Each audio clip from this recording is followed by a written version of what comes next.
जय श्री कृष्णा दोस्तों। ऑपरेशन सिंदूर से भारतीय सेना ने पाकिस्तान के एयर डिफेंस सिस्टम को पूरी तरह नष्ट कर दिया और अपने युद्ध कौशल का प्रदर्शन करके सारे विश्व को अपनी शक्ति का एहसास कराया है। लेकिन भारत ने अचानक सीज फायर का फैसला क्यों ले लिया? भारत की जीत के बाद बीच में ही सीज फायर होने से कुछ लोगों का मानना है कि भारत अमेरिका के दबाव में पीछे हट गया, तो कुछ लोग भारत सरकार की आलोचना करके युद्ध करने की मांग भी कर रहे हैं। लेकिन साथियों, भारत कमज़ोर नहीं है, ना ही किसी के दबाव में है।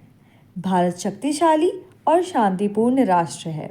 युद्ध के समय अचानक भारत द्वारा सीज फायर का फैसला लेने के पीछे का सबसे बड़ा कारण है न्यूक्लियर टेंशन। ऐसा पता चला है कि ऑपरेशन सिंदूर के दौरान भारत द्वारा पाकिस्तान पर जो जवाबी हमला किया गया है वो शायद किराना हिल्स के आसपास कहीं हुआ है।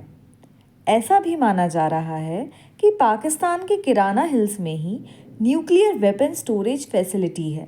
यदि भारत का यह हमला गलती से भी न्यूक्लियर बेस को हिट कर जाता तो पाकिस्तान तो गया था और हालात बेकाबू हो जाते। पाकिस्तान और चीन ने 3 दिन में भारत की शक्ति तो देख ही ली थी, इसलिए पाकिस्तान अमेरिका के पास मदद मांगने गया।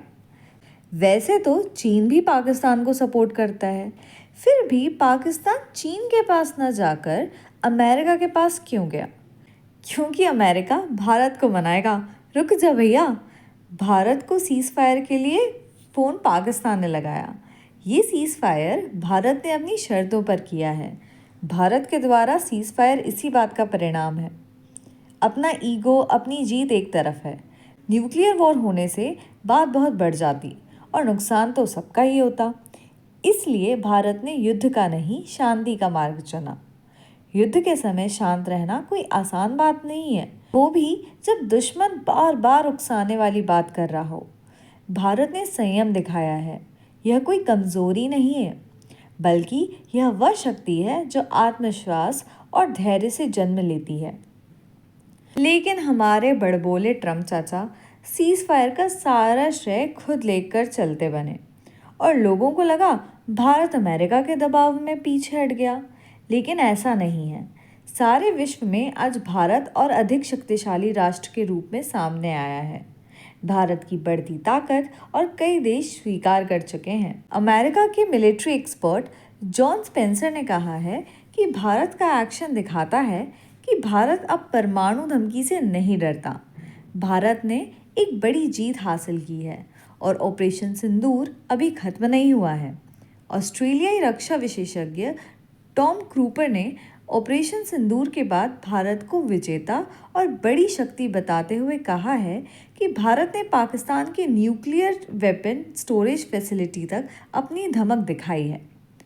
ब्रिटेन के पूर्व प्रधानमंत्री टोनी ब्लेयर ने द स्टेट टाइम्स को दिए एक इंटरव्यू में कहा है कि 2050 तक भारत दुनिया का तीसरा सुपर पावर बन जाएगा। आज भारत दुनिया की सबसे तेज़ी से बढ़ती अर्थव्यवस्था में से एक है और विकास की राह पर है। भारत को युद्ध नहीं, विकास चाहिए। सीमा पर लड़ाई करके हम अपने ही संसाधन और समय खराब करते और वापस से सब ठीक होने में बहुत समय लग जाता। इसलिए फिलहाल युद्ध विराम करके शांति से हल निकालने में ही भारत ने समझदारी दिखाई है। अब लोग कहेंगे कि तो फिर युद्ध किया ही क्यों? तो सुनिए, दुश्मन को जवाब देना और अपनी ताकत दिखाना भी ज़रूरी है। भारत श्री राम की तरह धैर्यवान, हनुमान की तरह बलशाली, अंगद की तरह स्थिर और बुद्ध की तरह शांति के लिए समर्पित है। लेकिन भारत की सीमाओं पर रावण जैसे ताकतें बार बार लक्ष्मण रेखा पार करेंगी तो रावण के अंत की तरह हर अधर्मी आतंकी का अंत निश्चित है। भारत ने आज स्पष्ट संदेश दे दिया है कि हम शांति चाहते हैं पर अत्याचार नहीं सहेंगे। हम युद्ध नहीं चाहते पर उससे डरते भी नहीं हैं।